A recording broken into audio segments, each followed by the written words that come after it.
Tretinoin, Adapalene, Tazarotene, these drug retinoids are some of the most powerful ingredients in skincare, and the right one can really transform your skin. But what's the difference between them and which one should you use? And what is with all the different formulations? I'm Michelle, I have a PhD in medicinal chemistry and I'm a qualified cosmetic chemist. I've seen so many myths around drug retinoids and I get so many questions about which one works best for what, like does Adapalene do anything for anti-aging or does it just work for acne? Is tretinoin the best all-rounder retinoid? Today I'm going to break down the differences between the drug retinoids and all the different formulas, which one works best for acne, wrinkles, pigment, and I'll debunk a whole bunch of myths about these ingredients along the way. Let's get into it. So let's start with tretinoin. It is the oldest, it was approved in the 1960s, so it has been studied the most. Most of the evidence we have on retinoids are based on tretinoin, so we know that it works for all the standard retinoid things like acne, pigment, and wrinkles. But there are also studies on more unusual things like skin cancers, stretch marks, and cellulite. It's the drug retinoid that has the biggest variety of formulas. You can get concentrations between 0.025 and 0.1,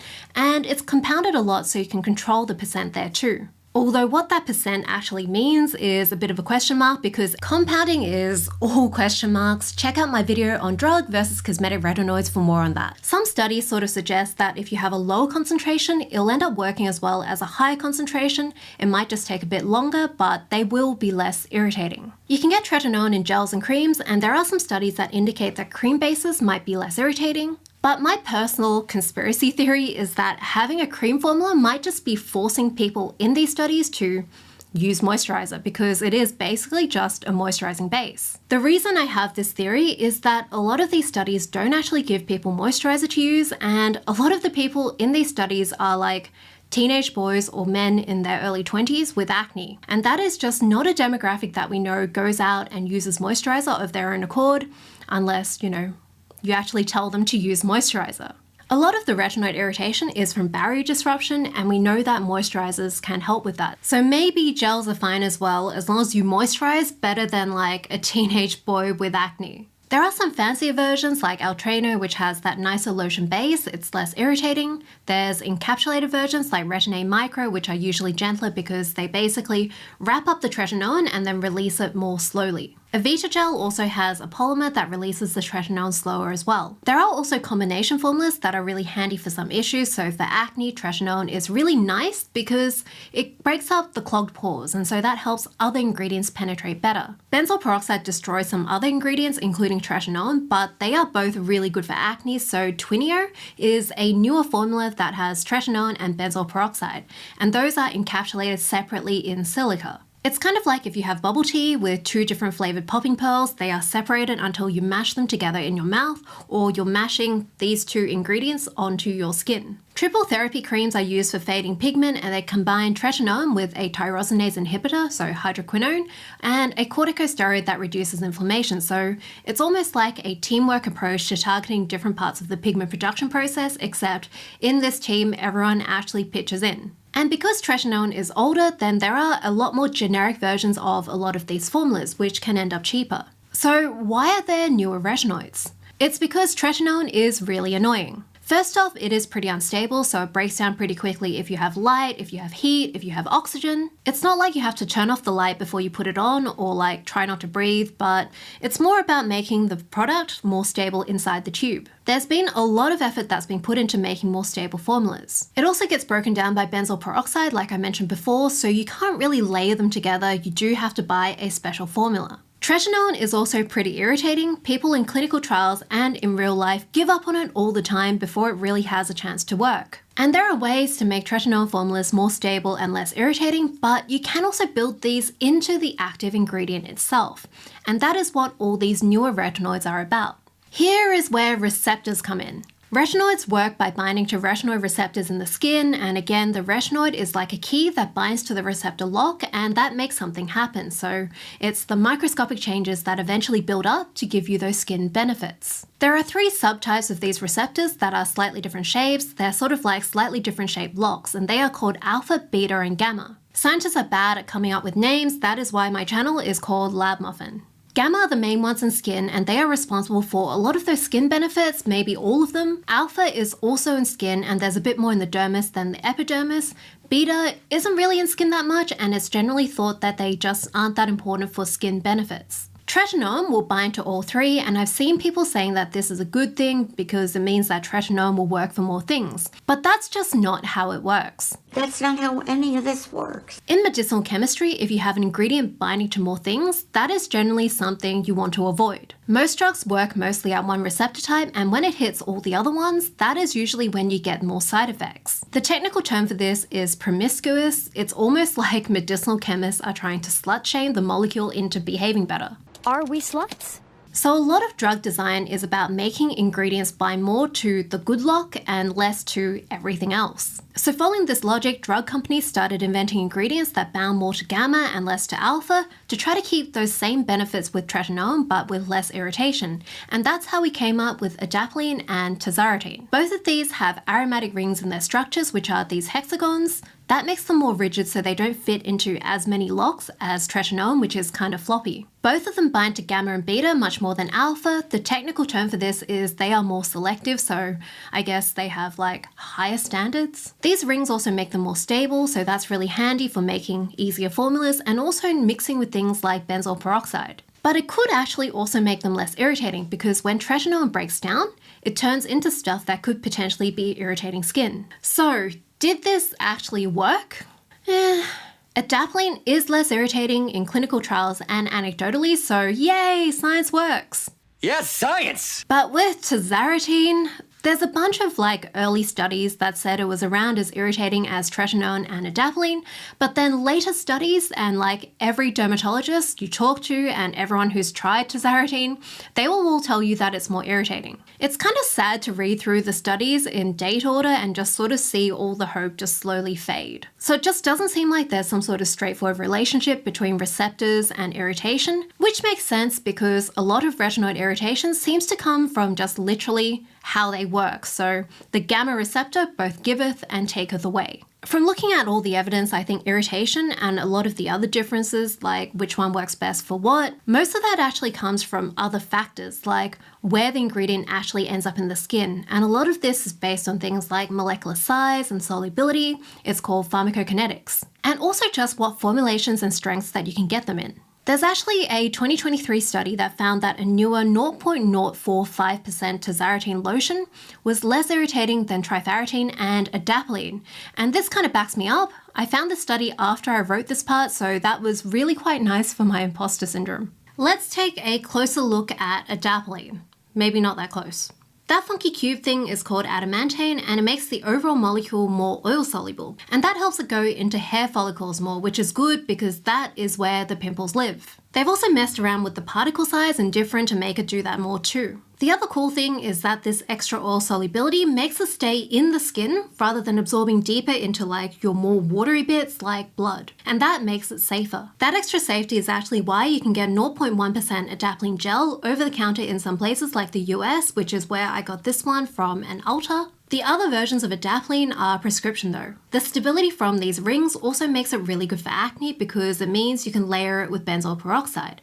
And you can also get it in a relatively simple combo formula which is called Epiduo. Tazarotene looks like this. Again, we have the aromatic rings for stability and rigidity, but you can also see there's a nitrogen and a sulfur. Those help your body inactivate it faster if it ends up absorbing into your blood, so again, it's for safety. In the original papers, they also thought that it might help it be less irritating, but obviously that just did not pan out. Tazarotene is interesting because it is a prodrug. That means that it isn't actually active until enzymes break off that little thing on the right part, which is called an ethyl group. This turns it into tazarotenic acid, which is the actual active thing, and that happens within minutes. So this busts another retinoid myth that I have seen a lot, that drug retinoids are more effective because they are already in their active form. Tazarotene here is inactive, and it is considered by a lot of people to be the strongest retinoid. I've even seen this from a dermatologist on the official Differin site, which is special. But yeah, basically, Superman isn't weaker than some random buff guy just because he starts off as Clark Kent.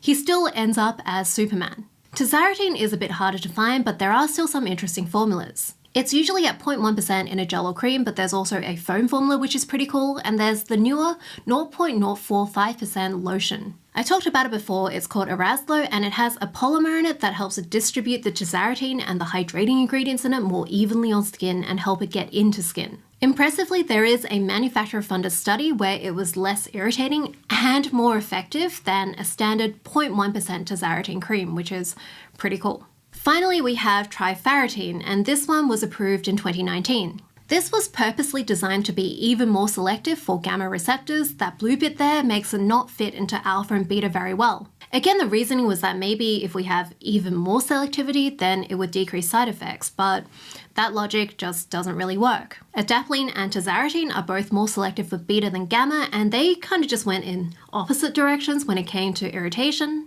But they started developing Trifarotene in the mid-90s before they really worked out this whole Tazarotene paradox, and it does have different properties, so that could actually make it less irritating. Again, Trifarotene is designed to be safer. Those orange bits there make it easier for your liver to inactivate it if it gets into your blood. And it's actually so safe that it's been specifically approved for truncal acne, so your chest and back. Because it's safer, you can apply more of it on a larger surface area compared to if it was just approved for your face. It is a lot more potent, which is why it's at such a low concentration, but because it is new, there is only this one formulation. The brand name is called Acleaf, and it's got a polymer in it that, again, spreads out the active more evenly. It's also got allantoin, which is soothing. Now, before we get into which retinoid is best for what, let's quickly run through some myths that you'll see online. Now, receptors. I have come across some stuff about how different retinoid receptors are best for particular things, but it is pretty much all about gamma. All of them mostly work by binding to gamma. Again, any differences we have are probably more about where the ingredients end up in the skin, the concentrations you have, and the formulations you have. Drug approvals and clinical studies. So a lot of people talk about what each retinoid is approved for and how many clinical trials there are for each particular one. These are helpful, but just like for retinol, it is really important to think about the context. Less data doesn't mean that something is less effective, and there are a lot of practical considerations when it comes to clinical trials and drug approvals. For drug approvals, it is easier to measure big differences for acne in a short time frame compared to something like photoaging. And that is probably why all the retinoids are approved for acne. Companies also need to collect and decide to submit the data to get a drug approved for a particular thing, and that costs money. It might not be worth it, and drug approvals don't just look at effectiveness. They also take into account things like whether or not there are existing treatments and what sort of public need there is. Drugs are also approved for different things in different regions, and all of this mess is why doctors prescribe things off-label all the time, so they're using it for a benefit that isn't officially approved. For clinical trials, again, there is a lot of important context. Not every clinical trial has the same chance of getting funded and published. Tretinoin is the oldest, so it's been approved and studied for the most things. But if you look at studies where tretinoin has been compared to another retinoid head-to-head,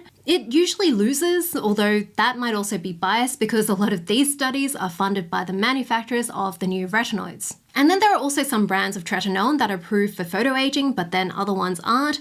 Anyway, the point is, it is really messy, so don't take any of it too seriously. Think of it more as indications rather than black and white hard-cut facts. Irritation. So there is this misconception that more irritating means more effective, but that is just not what the evidence shows. From the least to the most irritating, the general trend is Adapalene and then Tretinoin and then Tazarotene is the most irritating.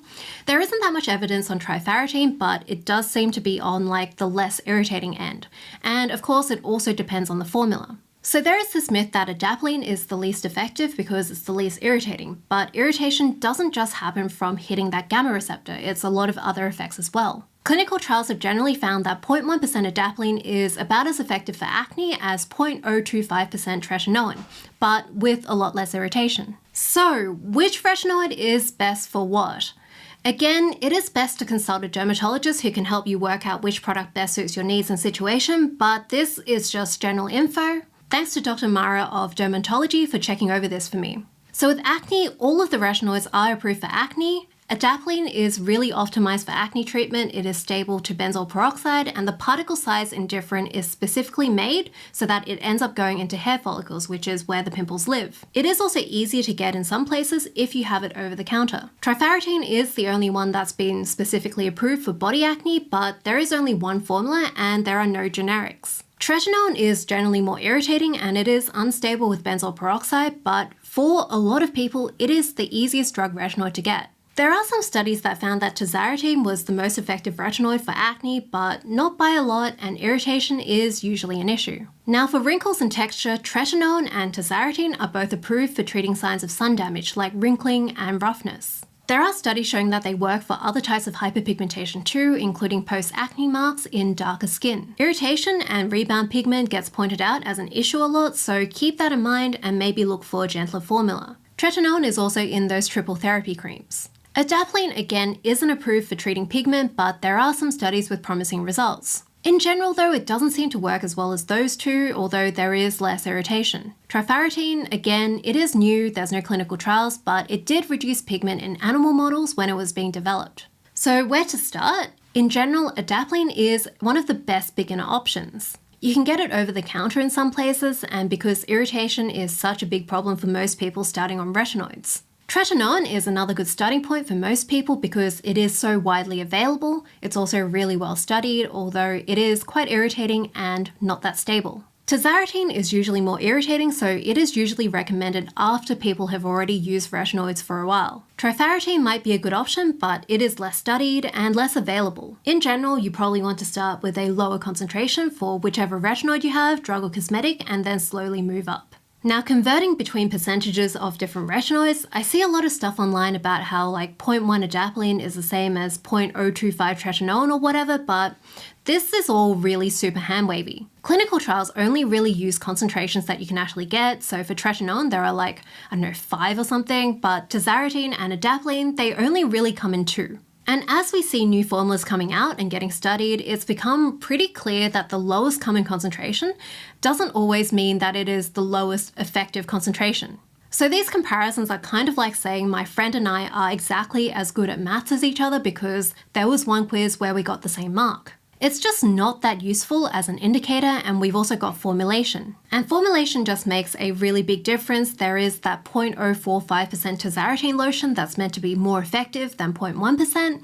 There are also similar studies with different Tretinoin types, so it is just a bit of a mess. But studies have mostly compared 0.1% Adapalene with 0.025% Tretinoin for acne. One study found that 0.3% Adapalene is similar to 0.05% Tretinoin for photoaging. Another study found that 0.1% Tazarotene was better than 0.05% Tretinoin for photoaging. So that is what we have. Take that as a very, very, very rough indication. Now, before you run off to get one of these, you might want to ask yourself, are drug retinoids even right for you? And what about compounded ones? Well, I've got a video for you. I also have a video on how to start retinoids without your skin falling off, and my ebook tells you how to get a skincare routine going. I'll be talking about cosmetic retinoids soon. In the meantime, you can check out my skincare science playlist. Thanks to Dr. Mara and Ruby for helping me out on this video. You can also check out the written version of this on my website, which has more info and references.